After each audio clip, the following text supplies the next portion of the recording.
If you'd like to see more of our videos, please subscribe to our channel on YouTube or follow us here on Instagram. Good morning, traders. Welcome to today's market review. This is Fred Razak at CMtrading. Today is February 4th, 2020, and today is Tuesday morning. So earlier this morning out of Australia, we had a rate decision. We'll take a look at the Australian dollar.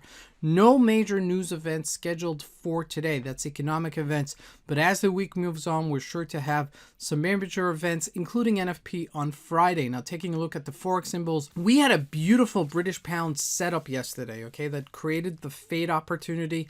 If you took advantage of it, you really made some good money out of it. We're going to take a look at that in just a second. Now, looking at the Dow Jones, continues to bounce, but the uncertainty persists, more because of what's going on with the coronavirus virus out of China and some of the geopolitical issues that are coming out of just the general world. Okay, in the back of everything, we still have, things lingering, especially as the Iowa caucus was delayed yesterday. Okay, so there are certain things that are affecting the U.S. markets that are then affecting the rest of the markets. Also, looking at the commodities, gold steady, oil continues to sell off, mostly again because China is not in full mode. Okay, it's not in production mode right now because of what's going on with the coronavirus virus. And lastly, looking at the stocks, Microsoft blew its earnings and made new all-time highs. How many times do I have to say this? Trade stocks, okay? There's tremendous opportunity there. But let's take a look at the markets and see what we can expect from today's trading. So we're taking a look here at the GBP USD at a 4-hour chart. You can see here, this was that rally that we had and we spoke about it, and it did look like it was going to take off, and sure enough, I said that it may be a fading opportunity, and sure enough, it was.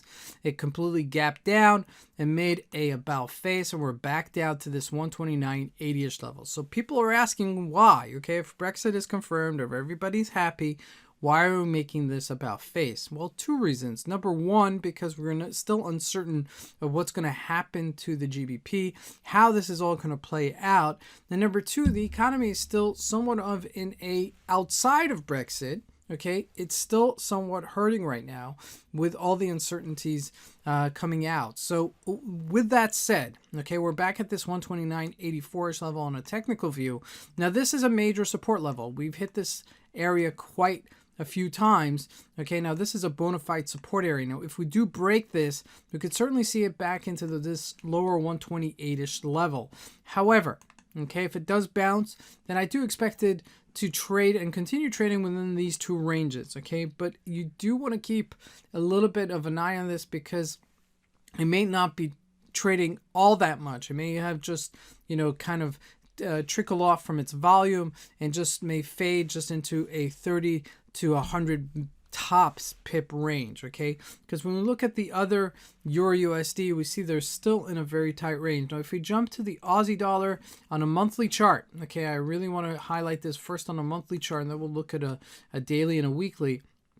We're at 67.18-ish level, and we haven't been here in a very long time, okay? The last time we were here was 2008, and the time previous that was 2002, and both were because of economic collapses. Okay, this was the 2008 debacle, right? The credit crunch. And 2002 was really an area right previous to that. You can't see it here. 2001 was the one of the major crises of the dot-com boom or bust in this case. Okay, so we haven't been here in a long time. So if we do break this area, we definitely go back to the 59 or 60-ish area. Okay, definitely. Okay, but let's take a look at a shorter time frame just to give us a perspective of what it's doing recently. Now, this is a 4-hour chart, and this morning after the rate decision, we bounced here. Okay, but if we don't break above this 30-day moving average, I do believe that we'll continue going down. The Australian economy has gotten hit on many, many levels, okay? Both because of economically they've gotten hit and ecologically they've gotten hit. So, a lot of things transpiring in Australia right now that are just decimating the economy. Looking at gold, okay, you see that we're steady here at 1572. A little bit of a support here, okay? 1572 is a little bit of a support. We hit this area a couple of times, and really you have to keep an eye on the Dow to see if the Dow is going to go up, this is going to go down. So 1572 is a support-ish area. If we do break it, then we could definitely go back down to the 1563-ish area. Now, jumping into oil.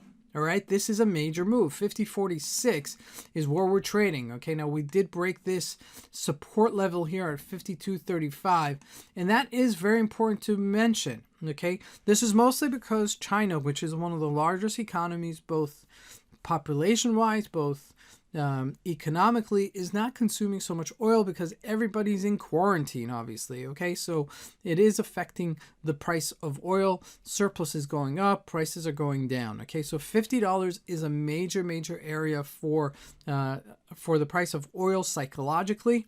Okay, so if we do break 50, which we look like we did earlier this morning, just hitting 49.90 and then bouncing off of it. But if it does continue to trickle down, we could definitely see it in the mid 40 range. Now, jumping into the Dow Jones, nothing to really write home about. We did bounce yesterday. A little bit of a political quandrum is in the United States right now about what is the outcome of the Iowa caucuses. No answer there. And as a result, the markets kind of sold off yesterday. 28.54, 28,542 right now. We're hitting a little bit of a snag here. Okay, but when we look at some of the stocks, let's look at Microsoft. All-time highs, 174.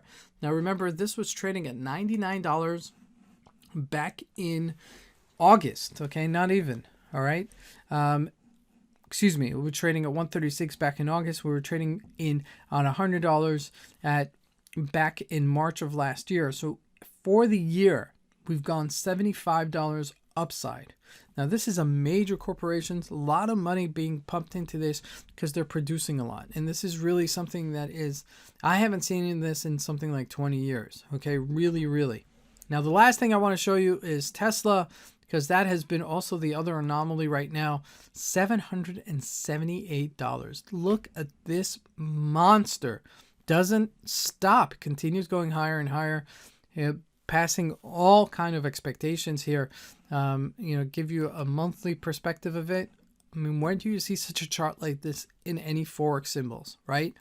You don't, okay? This is unprecedented. If you would have put in $30, okay, just to give you a perspective of it, if you would have put in $30 back in 2013, today you'd have $778. What kind of return that is?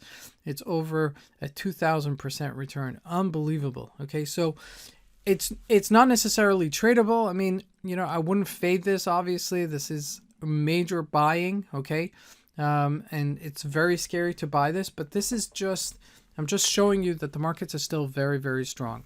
This is Fred Razak. I want to wish you guys a great trading day. Thank you.